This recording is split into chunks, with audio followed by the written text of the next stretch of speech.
You did it on purpose. Well, that's But to be able to... Good morning. I'm glad that you all are here today. I know that it's a few minutes before 9:30, but I have a lot to share with you all this morning about the practice of bless. So I'd like us to go ahead and get into it if we could, but please feel free to get up and move around as you may need to. I'm going to ask again, our presentation worked really beautifully last week, so if you wouldn't mind turning the Wi-Fi off on your mobile phone or your smartwatch, then that would be helpful to me, and I appreciate your willingness to help me out with that. So we have looked at several practices now in the way of love, and today we're going to have some fun. We're going to talk about blessing each other. And in fact, look at your neighbor and say, "You're a blessing." You are a blessing. That is just it. You all are a blessing. Indeed, you are. For sure. And as we always do, I'd like us to open with a prayer. So please pray this with me. Oh God, granted by your inspiration, you make those things that are right, and by your merciful guiding, may do them. Through Jesus Christ our Lord, who lives and reigns with you with the Holy Spirit, one God, forever and ever. Amen. Bishop Betty tells us that to bless is the most affirming and life-giving of all the practices, as much for us as when we offer blessings to others.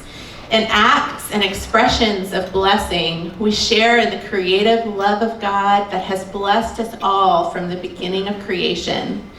God is the primary source of all blessing, all that is good and lovely and life-affirming in this world. Simply holding the words bless and blessing in our awareness opens us to opportunities to offer and receive blessing that we might otherwise miss. And this is at Hope Mission in Atlantic Beach, North Carolina. We take our middle schoolers to the soup kitchen there every summer on their mission trip, and they feed over 100 people every day. They feed them lunch every day, and this is the first thing that they see when they come up to the line, which is a really beautiful thing for them to hold in their vision when they get there. All right, is Walker in here? Okay, then we're gonna go do this. I told Ann and Bunny and Walker I do not apologize for this. Because the joy of blessing is contagious, isn't it? I mean, y'all are smiling. I was smiling when I saw this picture too. We went to Food for Thought last December, and the youth helped pack bags of food for local school children, and they had a great time. Being a blessing to others is a blessing to us as well. It really is a circle of blessing, as I've heard it called. Now, the words bless and blessing show up with some regularity in ordinary speech. Here are just a couple of ways that we see that. We'll often say, "God bless you," when someone sneezes, right? We offer a blessing often before a meal. Sometimes we'll respond, "I'm blessed," when asked, "How are you?" And I don't know that Bishop Betty is from the South, because she left out the most southern form of blessing. Bless your heart. Has anybody said that this morning? I bet someone in here has. That could also be a curse. Well, it can be said with a little snarkiness. I'll give you that. But we want to think it's genuine. We'll hope it's genuine. Oh, y'all know I had fun finding pictures this week for this presentation. These are two of our day school students. Oh, they're so precious. But much of the kindness we naturally offer one another is blessing by another name. When we are kind, we are blessing that person. To recognize such gestures as a spiritual practice simply encourages us to become more adept at blessing, being mindful that we are instruments of God's love when we do. And Bishop Betty is going to take us through 3 ways that the practice of blessing can draw us closer to God and help us grow in our capacity to love.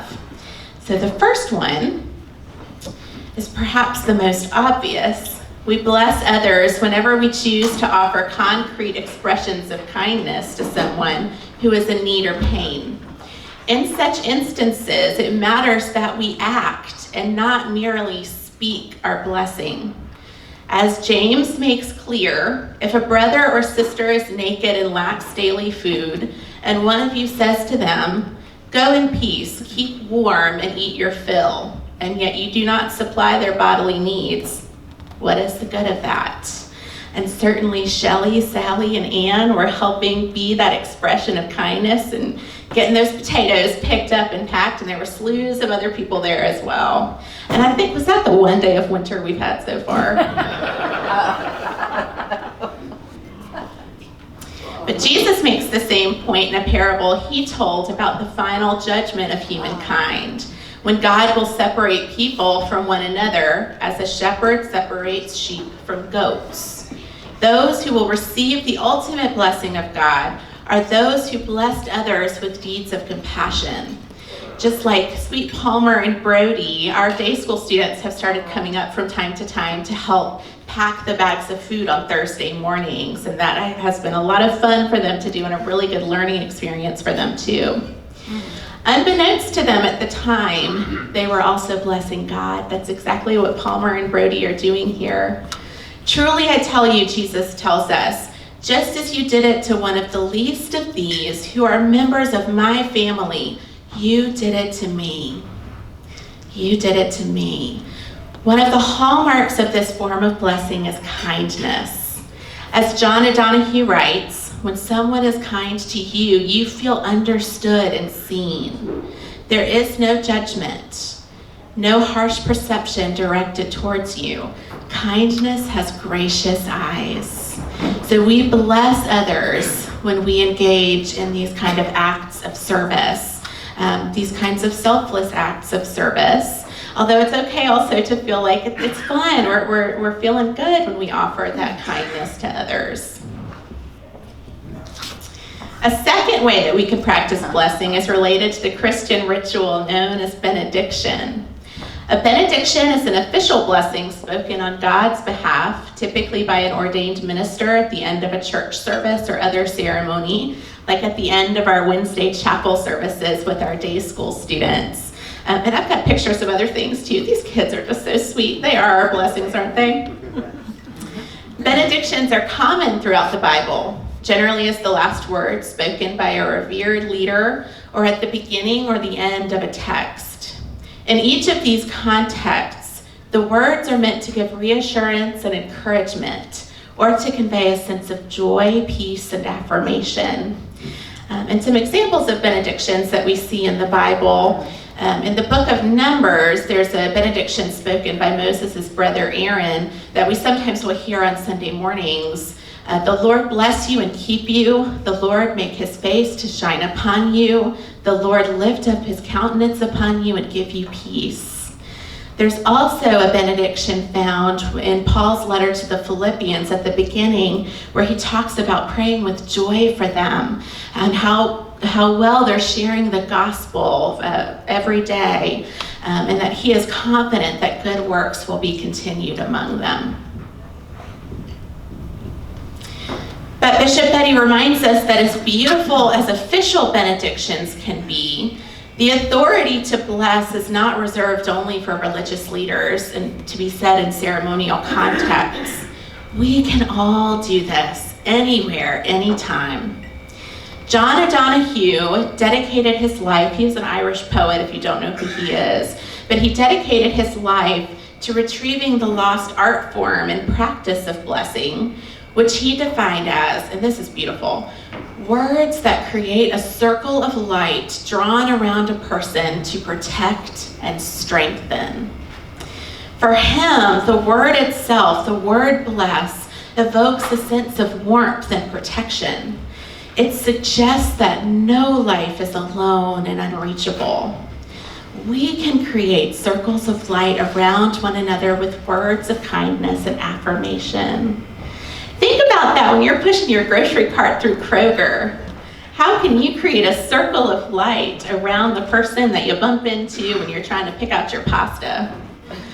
Think about that when you're sitting in line to get gas at a very busy gas station. Rather than feeling kind of frustrated that that person is filling up the next car behind them too, put a circle of light around that person. It really will transform how you walk through your day-to-day life. And I just loved this image. I love Karens anyway, but when I found this particular image of a Karen, it really spoke to me, because I think it shows well, rather than scattering our words around, just tossing them around randomly, we can use our words to build up to that circle of light. Or another way to look at it, as Christians, we can use our words to build people up and hold them up to the light with a capital L. Hold each other up to the light. So I thought that was a really beautiful way of thinking about that circle of light and using our words as blessings. Now, blessing is a wonderfully uplifting practice and a reminder of the importance of our words. As Joan Chittister writes, and one of the people I thought of when I read this was jolly old St. Nicholas. But as you listen to this, think, is there somebody that crops up into your mind? The godly are those who never talk destructively about another person, in anger, in spite, or in vengefulness. They can be counted on to bring an open heart to a closed and clawing world. The holy ones are those who live well with those around them. They are just, they are upright, they are kind. The ecology of humankind is safe with them. Was there somebody in your life that came to your mind when you heard those words? Say a prayer of thanks to God for the blessing that they are in your life. Now, the third practice of blessing is the most difficult given its context. Part of this spiritual practice is also learning how to accept the blessing that comes to us in situations we would have given anything to avoid. This, I think, is a really good example of how the 7 practices of the way of love do stand on their own, but they also all flow together too. Because we talked a couple of weeks ago about how you can learn about the love of God in times of pain, right? But we can also name and claim and draw out for ourselves blessings that are found in times of hardship.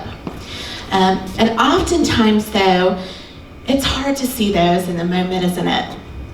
You know, Bishop Curry does acknowledge that for himself, and I found this really reassuring because I'm right there with him. But it can be hard to see how the Holy Spirit is working in the moment sometimes. It's only when we look back, as he says, we glance back to look forward. So when we can look back and reflect on those moments, what were the blessings that were in those times of hardship? Where was God really working in those moments as well? I shared with you all about when my grandmother died, how there were endless pans of macaroni and cheese and ham biscuits that came to me. And I also thought about, there was another blessing in that time of hardship. I was at the time a lay reader at Grace Memorial. And I don't think I would have seen this as a blessing because as a 16-year-old, I was really rather mortified and embarrassed that this happened. But I was reading the scripture at my grandmother's funeral. And I got about 2 sentences in and just started the ugly cry right there at the lectern. It was not cute. But the next thing I knew, my grandfather, in the midst of his deep grieving, was holding me up and helping me read that scripture. And so his pillar of strength, his love and concern for me, was a blessing to help me walk through that time. Now again, I would not have told you that was the case at the time, but on reflection, when I look back on it, I can find that there. And again, Bishop Buddy and I don't want to trigger you in this. We don't want to make anybody feel like, your sense of loss or pain or failure has to always come out as a blessing. But I firmly believe that when we weep, God weeps with us. And in our darkest moments, God is sitting right beside us in those. And we can name and claim the blessings that are there when we really stop to look back and look for them. And those can transform us because, for instance, that gift, the blessing of food, the blessing of being literally held up transforms how I respond to other people when they are in a similar situation. And so those moments really do transform us. So one example that Bishop Buddy gives us is that blessings born of hardship are all around us, such as when in the midst of natural disaster, a community pulls together and people care for one another in transformative ways, forever changing the quality of life going forward for the better. And I can't believe it's almost been 2 years now, but I immediately thought of what happened in our community when that tornado came through. Doesn't it feel like it was yesterday? I still get kind of on edge when I see severe thunderstorm warnings or tornado watches come up. But I was looking at the News in Advance website to find pictures that I might use for this presentation. And this was the first picture that came up. Any guesses who that is? That's Drake Watts. And the caption said that this was on Forest Brook Road. And this sounds like classic Drake, but I needed the road to be clear because I use it every day and I have the tools, so he thought he would just pitch in to help. He was practicing the way of love before he knew it was a thing. But it was remarkable to see how the Lynchburg community really came together to help each other. In Elon, in Timberlake, here in the Boonesboro area, this is just one story of many that I could have used for this. But this was a natural disaster in our community that wasn't too long ago. The people that had their houses destroyed, that had trees fall in their houses and had that destruction, you do not have to give thanks for that happening. But you can reflect on where were those blessings and how did they take root in our lives and how did that blossom and transform us in those moments. Now, Bishop Buddy wants us to walk through a biblical example of this, the blessings found in hardship. Honestly, I was a little surprised she didn't use the story of Job. I think that's probably the most classic. That is a true bless your heart moment, if ever there was one, because Job had a lot of hardship in his life, but he named and claimed the blessings in those moments of just devastation, absolute devastation. But Bishop Buddy wants us to look at the story of Jacob in Genesis. Now, his story, if anybody tries to tell you that the Bible isn't exciting to read, don't believe them, because his story really could be the storyline for a soap opera. If you like soap operas, go back to Genesis and read the story of Jacob. And I'm just going to give you the Cliff Notes version because it does span several chapters. But, Jacob did not make life very easy for himself. Do you remember what he did to his brother Esau, where the whole thing kind of really started? So Isaac, at the end of his life, he was Jacob and Esau's father, and he wanted to impart his blessing on his oldest son, Esau. But before he died, he wanted one last delicious meal, and so he sent Esau out to go hunt for the meat to put in his favorite stew. Well, Rebekah and Jacob were in cahoots with one another. His mother, Jacob's mother, Rebekah, was in cahoots with him and wanted Jacob to have the blessing.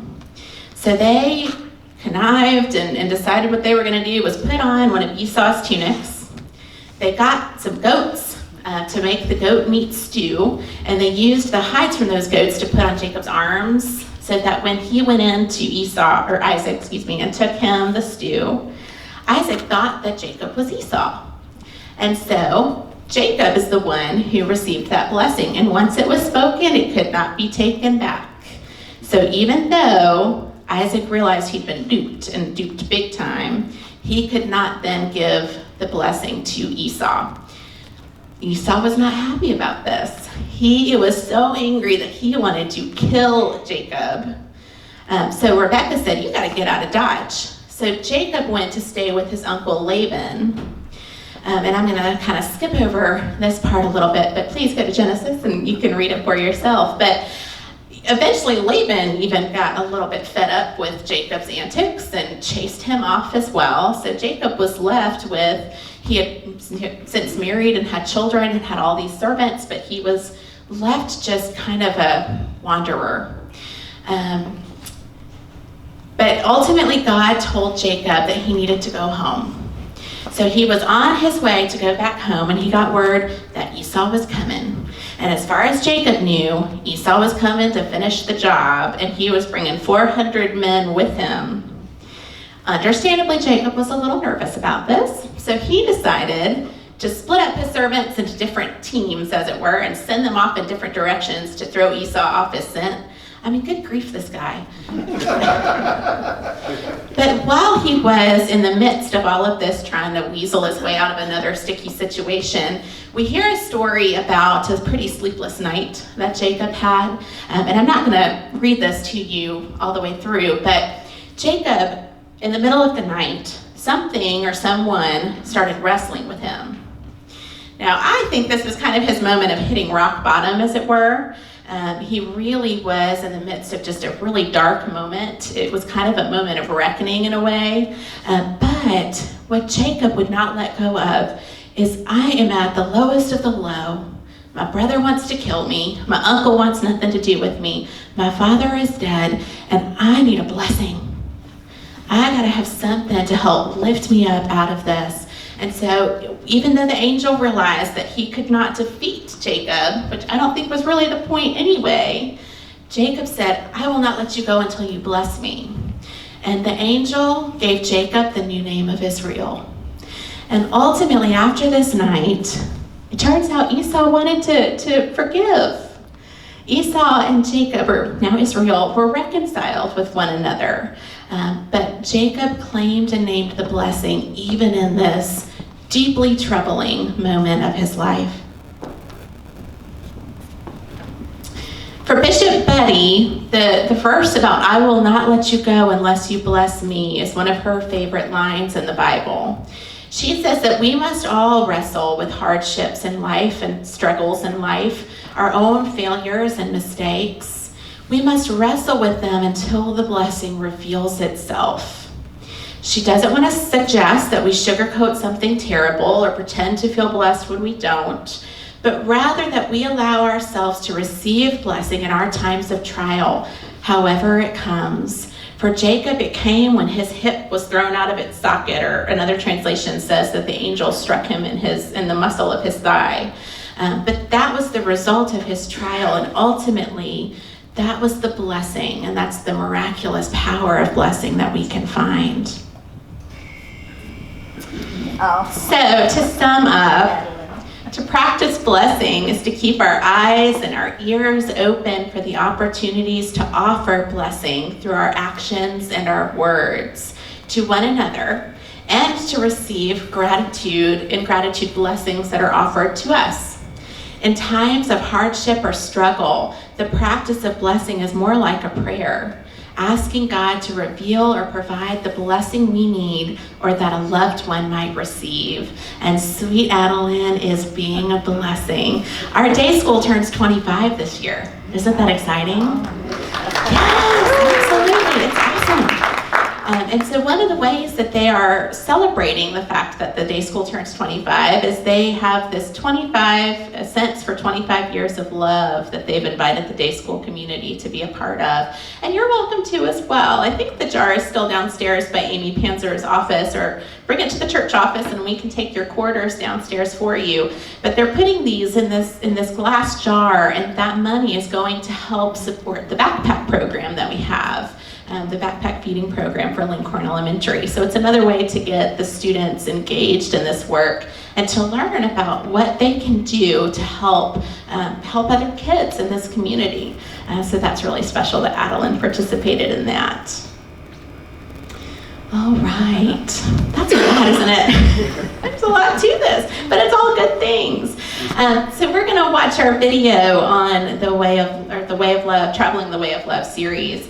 And then I want to talk to you about one other form of blessing that Bishop Curry shares with us. But this is just a precious little video about a school in Washington, D.C. So I hope that you will enjoy learning about this remarkable ministry. Thank you.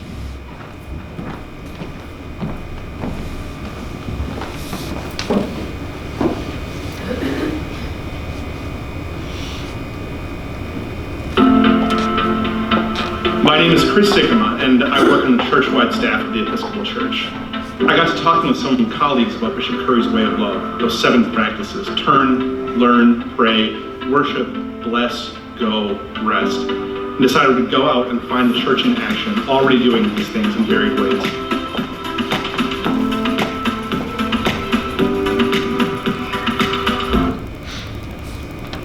Sorry. We decided we wanted to start the new show at the Bishop Walker School in Washington, D.C. We'd been told by folks from the region that we'd really get to see blessing in action, what Jesus meant when he called us to give, forgive, teach, and heal in his name. I sat down with James Woody, the executive director and president of the school, over a lunch of square pizza and orange slices. James has been here since the beginning, even before the school officially opened in 2008 with a class of 13 4-year-olds. James, thank you so much for having us over at the Bishop Walker School and My pleasure. letting us in on this fantastic school lunch. I hope I didn't take it from someone. Oh, no, that's plenty. Yeah, good. So this school, I think, is one of the most extraordinary ministries that I have seen. Can you kind of tell us, like, how did it start? Where'd you get the idea? Bishop Walker was the first African-American bishop of the Episcopal Diocese of Washington. And Bishop Walker, in addition to being a priest, was also a very dedicated and committed educator. So he understood that education was the great equalizer. And so when he passed away in 1989, I think from that point forward, the diocese and people around the diocese had a desire to do something to honor his legacy and to also benefit the children of this community. Awesome. Can you tell me something about this community? We're in Washington, D.C. We are in Southeast Washington, also known as Ward 8, and it's traditionally one of the most underserved areas of the city. It's been plagued for many years by a number of challenges. One of the things that we were committed to doing was starting a school here in this community because we felt that this is where the greatest need was. You'll learn while you're here. What we like to do with the boys, some of their lessons are in the hallway. We use the whole school as a classroom. Principal Stephanie Fullerin is, like me, blown away by the school. A place where young folks can grow into the people that God intends them to be, where students are learning from extraordinary staff and faculty, because thousands of faithful people work together to make it possible. She's a consummate educator, just like I remember from growing up. Equal parts caring and understanding, and holding high expectations for achievement and behavior. She knows every student by name, which is more amazing, because while she has years of experience in independent schools, this is only her 2nd month at Bishop Walker. So Bishop Walker had a great phrase that you guys have kind of taken to heart here. Education is the door to opportunity. Yeah, what does that mean for you all here? It's the path through which people can gain all kinds of success in life. And one of the things that we try to do is to make sure that our students and faculty and parents all come together around that concept, that education as the great equalizer. Great. One of the things that also is unique about this place, the funding structure is a little bit different. Most independent schools, I would say, probably get 85 to 90% of their revenue from tuition payments. We, however, don't charge tuition, and so we have kind of thrown that model upside down. I want to get this straight. Yes. No tuition. No tuition, that's right. For the most part, our students come here at no cost to them or their families, which is mind-boggling on many levels. And you get a lot for that. That includes a full day that starts at 7:30 in the morning with before care, and it concludes at 6 p.m. We have an after-school program. And on top of that, 3 square meals a day. 3 square meals a day, so we serve breakfast, lunch, and during the after-school program, we have what's called our supper meal. It's very difficult for boys to learn, or any of us to learn.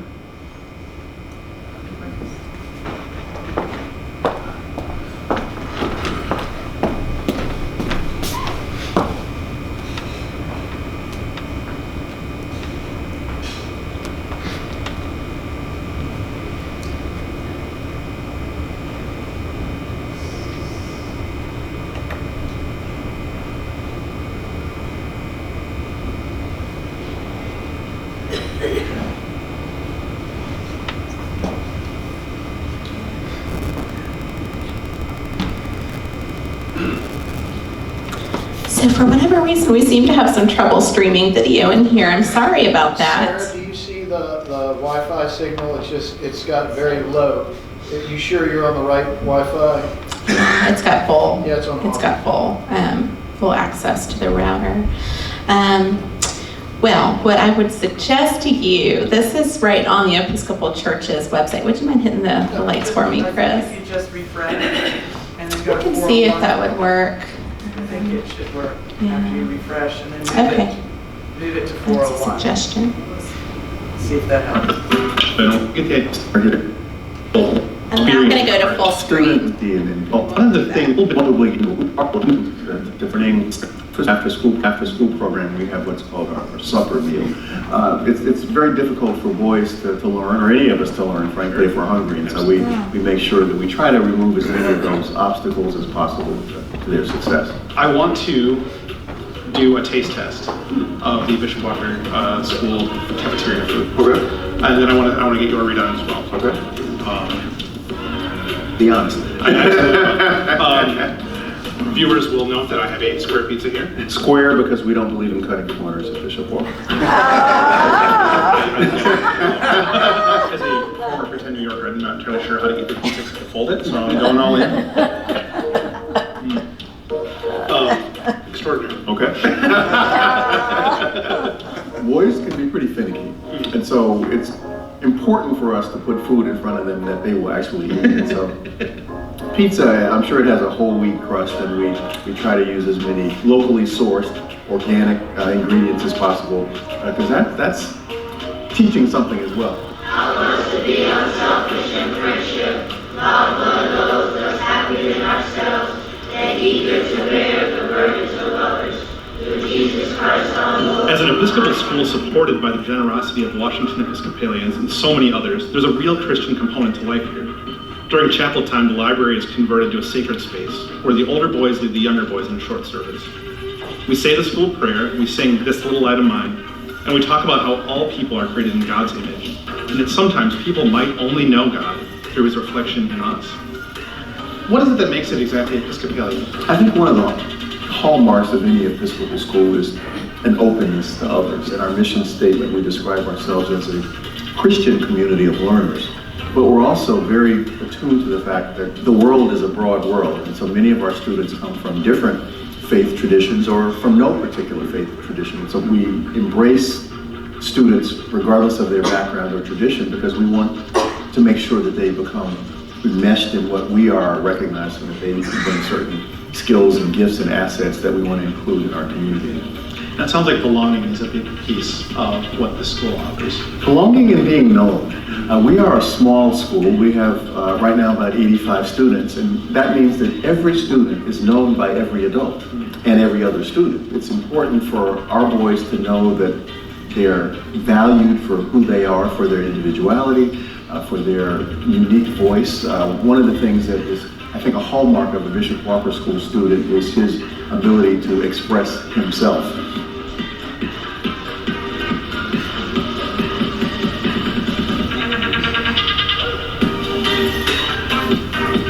We try not to stifle our boys' ideas, but rather to encourage them to develop their voice and to share it freely and confidently. You offer specialties. Art, music, even some science. Right here we have a garden program. Our students learn to plant. They do planting identification, so they'll walk through the park. They'll go everywhere. Hands-on. Hands-on. Everything is hands-on. So this is a special as well. Go on in. Should we go? Hey guys. What's everyone learning about today? Flowers. Flowers. Can you name a flower? Daisy. Daisy. That's a good one. A Power Ranger one? What does that do? That sounds like a new one, but I like the idea. As a concept, I'm excited to see all the amazing work you guys do. Keep it up. Thank you. Do you remember thank you in sign language? How do I say you're welcome? I don't know. Mr. Scott is also our director of admissions, so he knows the boys probably better than anyone. I love his music class because it's always filled with movement.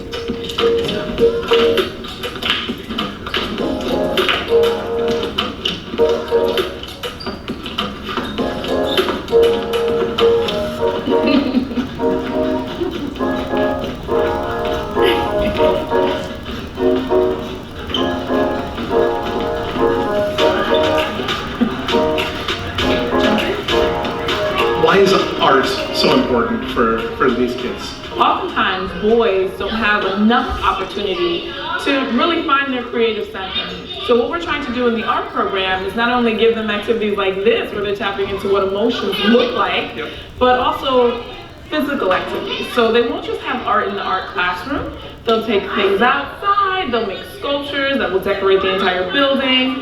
Little pieces of their art will be put to the side for a huge art display at the end of the year, right? So they'll walk through their first gallery and then they'll make their work. What about art class? Do you like art class? Of course. Of course. Tell me what you like about art class. I like drawing because you get to express yourself a little bit. I made like a whole comic. I went home, I took a picture of it, I edited it on my tablet, then I went back to paper and I edited it. Wait, am I saying that right? So my grandmother, a lot of people don't know this, was a lunch lady in her later years, and she was extraordinary in so many ways, but it so broadened her horizon to be in a school. It was also in somewhat of a traditionally underserved area. Where we were, in Minnesota, it's obviously freezing cold in the winter and you just cannot do without a coat, it doesn't work. And we found out that several of these students didn't have coats that fit. It became her ministry to go out and find coats. Is there an opportunity like that for us in the wider church to help fund, help support this extraordinary mission and ministry? There is no shortage of opportunities, whether it's marketing assistance or public relations or fundraising assistance. We value that. In addition to our library being run by volunteers, most of the books were given to us brand new, because once we put the word out that we have a need for something specific, people tend to respond. What we do, we can't do without the generosity and support of others. The way of love is a rule of life, a set of practices meant to center our lives on Jesus and his call to each one of us. We turn, learn, pray, worship, bless, go, and rest. I saw all of these practices at Bishop Walker School, but one stood out in particular, the call to bless. Can you tell me some of the ways that the school and the wider church in Washington can be a blessing to these students? We think that the entire foundation upon which the Bishop Walker School is built is that of sharing blessings. One of the things that we want to make sure that they understand is just because there may be some limitations in the community in which they live doesn't mean that their lives can't be full and rich. And so we make sure to try and expose our students to as much of the larger community and wider world as possible. One of the things that we talk a lot about is the idea of serving others, and I guess that's the sharing of the blessing portion of what they do. Regardless of what circumstances or situation our students find themselves in, we think it's critically important that they share that which they have with others. And so we try to model that here. Can you tell me some of the ways you imagine these kids will go to bless their community? Oh my goodness, in so many ways. Just modeling behavior. How do you walk? How do you carry yourself? How do you speak to someone else, right? As they grow and become leaders in the community, we keep trying to tell them, even if you're 5, you can be a leader. What does that look like in your home? What does that look like on the street? That's their blessing. And showing what it looks like and feels like to express yourself fully. What are the 6 pillars? Trustworthiness, caring, responsibility, respect, citizenship, and fairness. Do you have to show those attitudes in school? Everywhere, like Everywhere.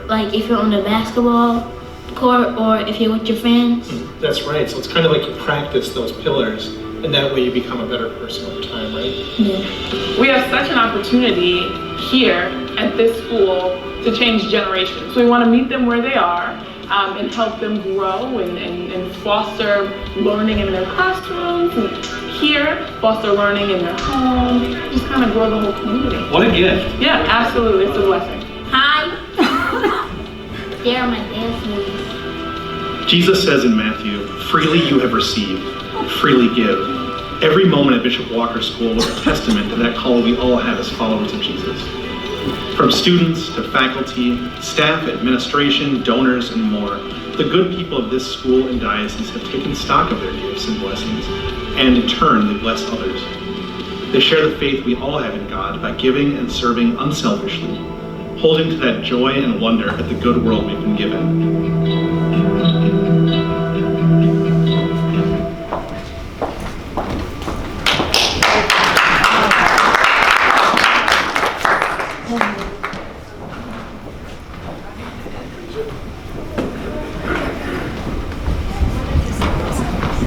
That's a remarkable ministry, it really is. But it made me think, we have something not too far away from us that's pretty similar in nature in Boys Home.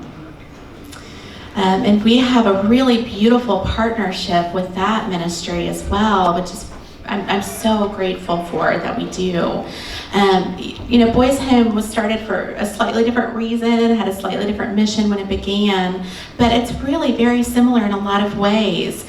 What it comes down to, as we heard the dean of admissions and the principal say, or the president of the board and the principal say, that the goal is that each boy knows that they belong and that they are seen and that we meet them where they are. So we do that in our diocese. Donnie Wheatley does a fantastic job at Boys Home, and we can come alongside them in that mission and ministry, which is wonderful, a wonderful opportunity to have. But it feeds into a fourth way of blessing. You all have homework. If you aren't listening to the podcast, I want you to go listen to the podcast episode about Bless this week, because Bishop Curry shares with us that another way of thinking of blessing is evangelism. Now that is a word that you might not immediately associate with that, but that's because we sort of have this preconceived notion of what evangelism is. It's not manipulation. It's not trying to get you to believe what I believe. I was in Roanoke all day yesterday for a meeting, and as I was coming back, driving through Bedford on 460, I saw a billboard that said, "Where are you going when you die? Heaven or hell?" And then there was a phone number, I'm assuming to help you figure out the answer to that question. But that is not what evangelism really looks like, because Bishop Curry shares with us on the podcast episode that, look at Jesus. He was a pretty good evangelist. He was kind of the original evangelist, right? He was a good one. But he shows us in his conversations with people that his technique really was more listening than it was talking. He preached sermons, but he didn't preach sermons when he was talking to people. He really focused in and listened to their story, and sometimes shared stories of his own faith, and then they walked on the journey together. So for us, the blessing that we can find in evangelism is meeting people where they are and listening to them, really listening to them as well. And also, we need to keep in mind that evangelism does not have a predetermined outcome. The outcome really is, the intention of it really is to just journey with another person into a deeper relationship with God that we know through Jesus Christ. And so that's what it means. It just means to share in a spiritual life with another person. It's about sharing that spiritual journey of life with one another. And he also calls us to look at the story of Jesus, and I'm getting out the transcript because it's good stuff, y'all. He calls us to look at the story of Jesus in the Gospel of John when he is talking with the Samaritan woman at the well. On the one hand, on a basic level, that was about personal relationship, the dynamics they were talking about. It was about getting drinking water. It was about what time of day it is. It was about, don't you know, I'm a Samaritan and you're a Jew and we're not supposed to interact with one another. But as the conversation progresses, it moves from that basic level of personal relationship into the deeper spiritual level. And so that's what we are really called to do as well. And I'm gonna read this to you because it's so good that I want you to hear it in his words. We're not supposed to get the story of the Samaritan woman. But what Bishop Curry says is every encounter we have has the ability to move from the basic stuff, from work stuff, political stuff, economic stuff, and underneath it all, there's a child of God who's got a story to tell. And that's where evangelism happens. It's not about a manipulation. It is about genuinely caring for one another's souls. That's a blessing. So there is blessing to be found in that. So when you're offering those blessings, you're being an evangelist. Did you know that? That's really good. That's really good. So I wanted to share that with you, and please go listen to the podcast. There's so much more that he and Ken and Stephanie Spellers get into. And if you're like me and you're not so much an auditory learner, you're more of a visual learner, you can also find the transcript of the conversation on the Episcopal Church's website, so you could go there to read it as well if that's more helpful to you.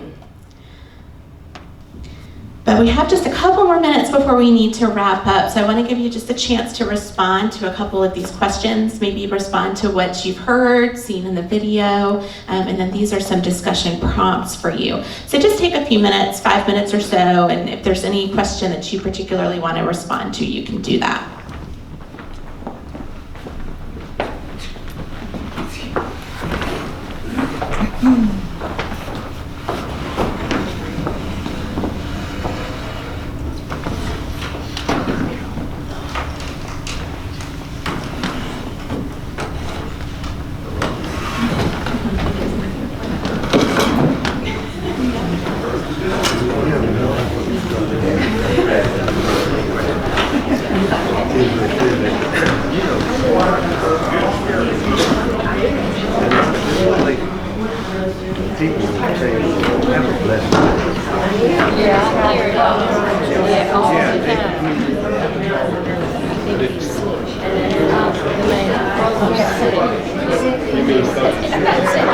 Oh, who sits on the bench and says,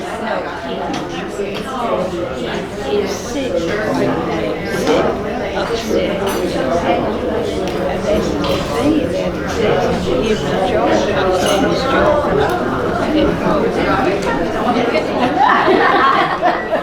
Well, he blesses me, so I'm blessing him.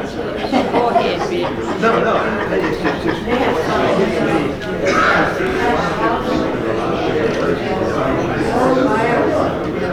is this what they're talking about? That's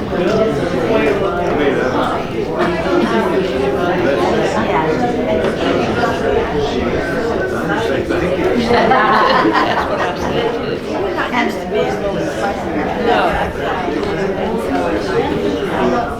I don't know if y'all know, he is just me, but you know what she told me that I had a seizure last day after Christmas, and Sunday, the year ago, and I was at church on Sunday, and Ian came to me, I've never done this, and Ian had come to me, and said, "Here, call, work hard." He never called me. He never in a million years. And then they were talking about surgery. Yeah, they were, you know, I was going to have to see a neurologist, and then maybe they would get me into the surgery. Well, I'm doing it for I would never have done that. So I never did. Well, I went home and it took me a while to get my nerve up to call George. You know, don't want to just and Sydney answered the phone. Well, Mary, what did you love? And so she was putting me off with George. What's going on, Mary? I said, what's happening? I have an amazing tumor that causes seizure. And, you know, I just saw Ann Farber in church. She knew that somebody called. Well, he was calling you. He said, and this is New Year's Eve, Sunday, the New Year's Eve Monday. He said, Mary, you call my office tomorrow and get in the procedure. I said, okay, I will. I called. He got me right in that week, and I had surgery 2 weeks ago. But it wasn't the big surgery. It was a tiny thing here in Lynchburg. Yeah. So you had it right there. The big thing in Waco. And when I went to see my neurologist in February, I had the surgery like, they didn't even know I had the surgery. You know? That's living knowing somebody. But it is doing that. I mean, that I wouldn't have to do that. I mean, she just. Well, all of it was her. I think he is really good. Just for an extra bit. Right. And that worked. Oh, yeah. Well, George is I tell everybody, when the church told me to call, because I never would have said it. He did the surgery with Dr. McClure. It is amazing. I know. Well, I think it's an example too of how building relationships is so important. I mean, I know, and that's the other lesson. If you just stay home or say, I thought about this. If you are like, oh, I don't think I'll go today, you never know what's going to come out of that. Because Mary, if you had not come to church, you wouldn't have seen Anne. She wouldn't have saved your life. Really? There's a difference in the huge operation versus something less. I know. I went to Tampa a couple of weeks ago and I came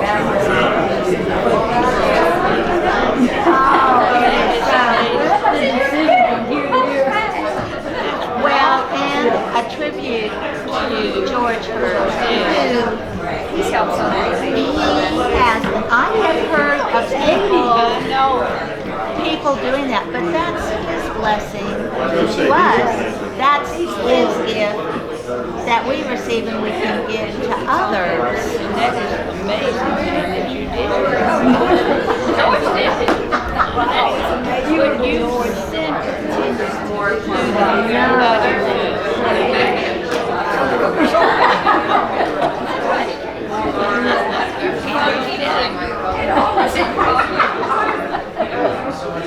That's amazing. We're so lucky.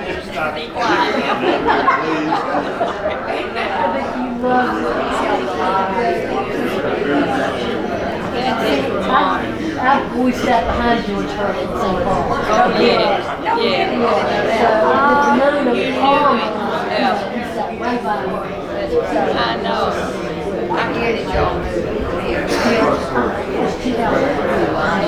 Very late Sunday, Frank. Yeah. So, that's 2003. We are so blessed to have you. Tony and I actually talked about that the other day. What is the license? Because you have given so much, both of you, and to the diocese. You know, of course, you could have done that yourself. We could have been more welcome before Sunday. Absolutely. Oh my gosh. We came to the block. Yeah. But your background is you were always at St. Paul's. And how about David? Yes, I did. Okay. We saw David and got married, much like the part of Tom, you just stayed brother. So I said, we're going to St. Paul's. So, Are we lucky? We are lucky. Are we blessed? We really are blessed. That would be bless your heart. A good bless your heart. It really is. Oh, it is. It is. That is amazing. I think so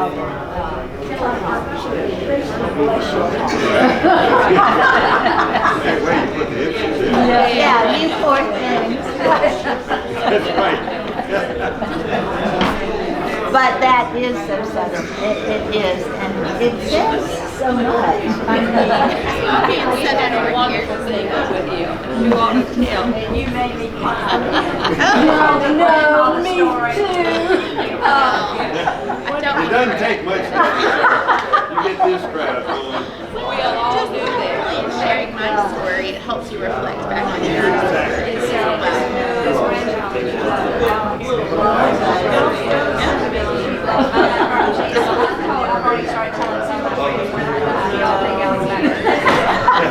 She and I, when you told that story that couple weeks ago, we looked like this. It's coming from I made her a three cheese pasta bake.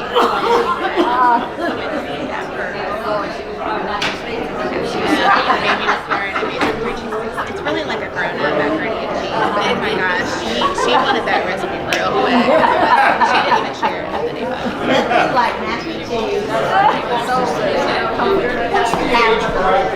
Absolutely. Absolutely.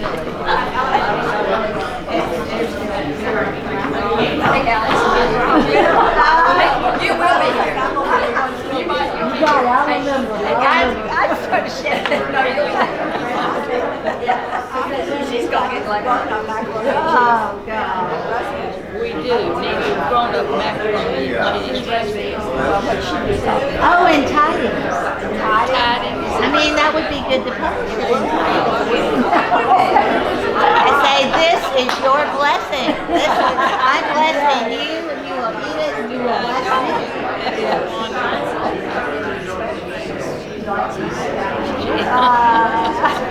I think it's the first one she ever did.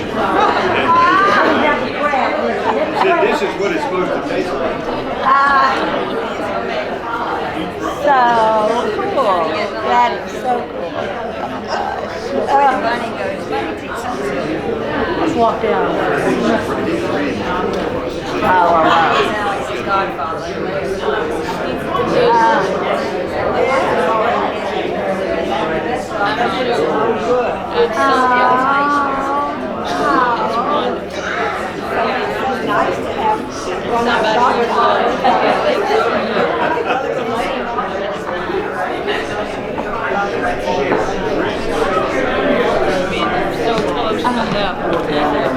All right, I hate to interrupt your wonderful conversations that are going, but please continue them today, throughout the week. I hope that you will, because it's all good things. These conversations are blessings that we're having. So thank you for engaging in that. The last thing I want to share with you, we need to head down to church for those folks that are going to the 10:30 service.